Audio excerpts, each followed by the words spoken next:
Do you ever lose to something in Valorant that is just so stupid? Like a Jett re-peeking the same angle 3 times and killing your entire team. We've all been told that re-peeking is bad, so why the hell can Jett players get away with this type of stuff? It's actually just not fair. Is it just okay when playing Jett? Is everyone wrong? Should you be re-peeking everything? Well, believe it or not, it actually has less to do with what the enemy is doing and more to do with what you're doing. And there's actually one simple tactic that punishes players for doing stupid stuff every time. And believe it or not, most players, even in Immortal, aren't capable of performing this tactic correctly. And I guarantee you, you've never seen a guide on it, which is kind of what we do here at SkillCapped. We make some of the best guides you can find on the internet and talk about things that nobody else talks about. In fact, believe it or not, we're the only guide service that breaks down actual gameplay. Over on our website, we have hundreds of games that we've reviewed of players just like you who are looking to improve at the game. They have very similar problems to what you're having, and we broke down exactly how you can solve them. In fact, over in the Discord, you can even check out the testimonials of players that we have helped. A lot of them seem to really like teats, which is beyond me, but hey, our coaches clearly know how to help people. So if you want to stop messing around with guides that just throw buzzwords at you and start actually ranking up,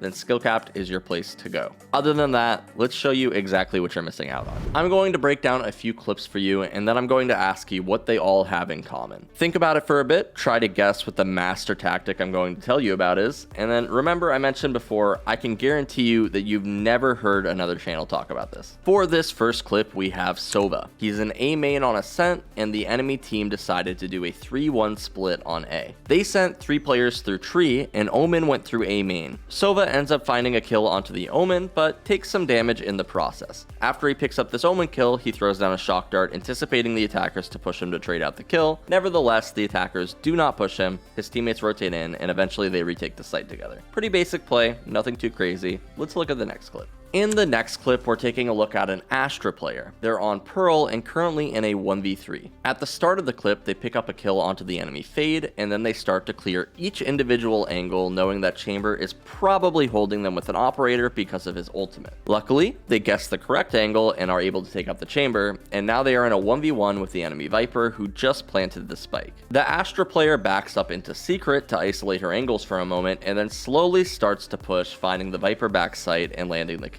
Sweet, pretty good 3-piece right there, decent clutch. Keep thinking about what this clip has in common with the first one, and now let's go to the final clip. Little bit different this time. We're taking a look at a Breach, and once again he's in a 1v3. The spike is down in an inconvenient spot, and he needs to get it back. So he flashes the first corner, gets some info from the enemy's op shot, and tries to find some sort of a duel to even out the round. Eventually the Jett tries to make a move, he stuns her off the angle, and then swings out wide. He gets double swung, kind of lucks out because they miss a few shots, and then after killing the Chamber, he holds for the Jett's reswing. Once he kills the Jett, the round plays out a bit more, and he ends up clutching it up. But after watching these 3 clips, what was the masterful tactic that we're talking about today? What is the one thing that a majority of the player base just can't seem to do? If you guessed it, you're really smart. The tactic that we're talking about today is quite literally doing nothing.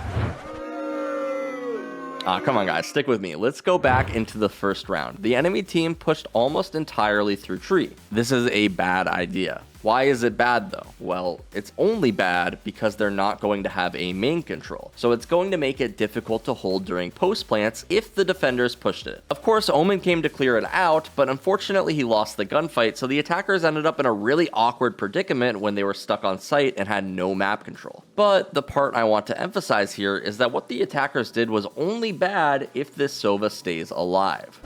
Even after he kills the Omen, if Sova just swings out here and takes a duel on 20 HP, he's probably just going to give up the entire advantage that his team has from him being in main. In fact, he kind of lucked out by playing it so passive that this shock dart barely didn't kill him. Him being alive is quite literally more valuable than anything he could do right now. The best play for Sova is to do nothing. Well, sort of. You'll notice that he still kind of throws out some random shots and makes noise to make the attackers think that he's going to do something, but in reality, this this Sova is doing exactly what he should be doing right now, which is nothing. His position is just far too valuable, and peeking risks way too much. Let's look at the second round though. Oh, and by the way, the cat's out of the bag. The Sova and the Astra are both me. Cut me some slack. It takes forever to find specific clips like this, but once you get past my bot-like mechanics, I'll prove to you that this tactic has a lot of merit. In this round, after killing the Fade in the chamber, you'll notice I back up into secret and I start employing our master tactic of doing nothing. I'm just gonna try to see if he tries to walk out. He might have gone back into... So notice I just gave him time to fuck up. Like, that's all I did. I didn't do anything. I just gave him time because I don't know where this guy is and I don't know what his play is. And this is precisely why this tactic works, because rather than trying to do your own thing, you're just letting your opponents make mistakes. I think this last clip showcases what I mean by that quite a bit. Notice how in this clip, Teets, one of our other coaches, is just kind of looking for some sort of duel rather than running up to grab the spike. Sure, maybe right now he's actively looking for a fight, but after he picks up the chamber kill, did you notice how he just sat there and waited for the Jet to re-peek? He didn't do anything else. He literally just sat there and waited. That's because she's a Jet player and she's bad. It's not the correct decision for her to swing him with an op right here, but she did it anyway, and you know what? He said if you want to throw the round away, why not give her the chance to do so? Had she waited for the Viper wall to go up and just held it, maybe she actually ends up winning this round, but instead she decided to swing for no reason. And here's the part that is important. What she did is only bad if you punish it. Connecting this back to the Jet example at the beginning, let's just theory craft here a bit. Let's say a Jet is swinging a main on Ascent. She gets one kill and dashes away. Now, because she dashed away, everyone starts running after her to trade her out. Everyone kill a Jet. Now, if you've watched any movement guide in the last 2 years, what is the one thing that people say that you shouldn't do when taking duels? You guessed it, you don't want to hold W when you're running into a duel. This is precisely why this Jet can get away with peeking again, because even though Jet players seemingly all share one brain cell and are so incredibly predictable, rather than just holding for her reswing like Teets did, we all seem to just run forward after them. Swinging into 4 people is a bad idea. There are so many times throughout your games that players are just doing stupid things and you're just not punishing them for it. For example, let's talk about a fun strat that me and my friends run on Icebox called Kill the Reyna. Okay, now how often do you guys see players just wide swing belt on Icebox with no utility? It's normally Arena, right? Maybe they throw a blind. This isn't very smart, but most players don't really do anything to punish this, so they get away with it every time. These players are quite literally just giving you free kills. All you have to do is take them. You don't have to do anything fancy, just sit there and hold the angle. Have somebody ready to shoot the Reyna blind if they use it, and you'll get a free kill. And that's kind of what I was getting at in the commentary after the Astra clip. Players are constantly tempted to do things and take action. They need to peek angles and take every gunfight possible, so just let them and then kill them. Of course, you can't just sit around doing nothing all the time, and I'm sure some of the YouTube commenters have already started typing about how we're just telling players to AFK. That's obviously not what we're saying, but basically any time that you have more time than you need, you should take advantage of that time. This is part of the reason you'll see pro teams wait down to the very last second to perform executes onto sites. The more time in the round, the more time that they have to gather information and make an informed decision. If in that Astra clip I didn't see Viper walking around right there, I was just going to scale up and play the 1v1 as normal. I had so much time on the clock and it didn't hurt for me to just wait a little bit. Most players really lack this sort of patience though, which is exactly why it's a foreign concept in the community right now. Take a look at this VOD from one of our SkillCapped subscribers that I took a look at. Blocking sight. One down. Reloading.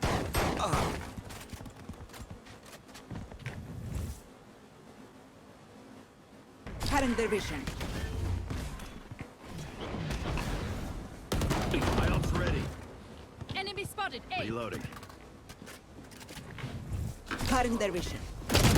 That was mid. She's mid. Notice how in this round, 2 of his teammates ran through this Brimstone's wonky ass smoke that he placed at the start of the round and died to a judge. Now, you could make the argument that maybe he should have swung with them to trade them out, but the point I'm trying to make here is that there's no reason in risking this sort of play. But hey, I mean, things played out and eventually they ended up killing the Brimstone, but then even before the smoke or molly dissipates, our Reyna is already trying to book it onto site. Let's listen to the VOD review to figure out why that is an issue. Right. So what I'm suggesting is rather than running through here, what you can do, and this is the higher level tactic that I was talking about, is you can just wait. And what's going to happen when you wait, right? Now, you don't know if they have this map control. So what could happen if you wait is if somebody's sitting right here waiting for you to rotate, he's going to know that you never rotated out, and the guy playing on site is going to know that you never came into site. So therefore, they're going to know that you're still in this region. However, if they didn't rotate through here, or if you have some sort of information to maybe convince you that they didn't, say for example, your Killjoy in mid control's pretty good. Now there is the possibility again that you got timing right here, but unlikely, right? It's possible, but it's probably unlikely. Then you can assume they probably don't know if we've rotated or not. So we can cut noise entirely, stop doing things, wait the smoke out, wait the molly out. You don't need to aggress or anything. You don't need to walk in here and flash after all of that, right? Because as we established, they're all probably right here. You guys took so long to push in, they're probably hanging out. So instead, we're going to cut noise. We're just going to wait. And eventually what's going to happen, let's get back 10 seconds. Eventually what's going to happen, let's say you kill this Brimstone, right? And then you just cut noise. You guys just wait. Eventually what happens is the Reyna starts thinking, oh man, like she was in the series, you didn't remember. She just starts thinking, oh man, maybe they're going back B. So she starts coming back over here. Chamber starts thinking, oh man, maybe they're going back B. So Chamber starts coming over here and he starts rotating, right? And eventually, because you waited, it's become easier for you guys to entry into A. It's like a weird thing that happens, right? You think that giving them more time would just means that more people will rotate over. But if they don't have this info, they actually can't make that call very effectively, right? They don't know what's going on. So they start to question themselves and they'll start to leave. And then you guys can just re-entry. All of this stuff is gone. All of these people are gone. Jet maybe is the only one here. Maybe Chambers here or something. But for the most part, there's not going to be 3 people here because they have to take into account you could be going this way, right? So you can kind of see how that works out in your favor.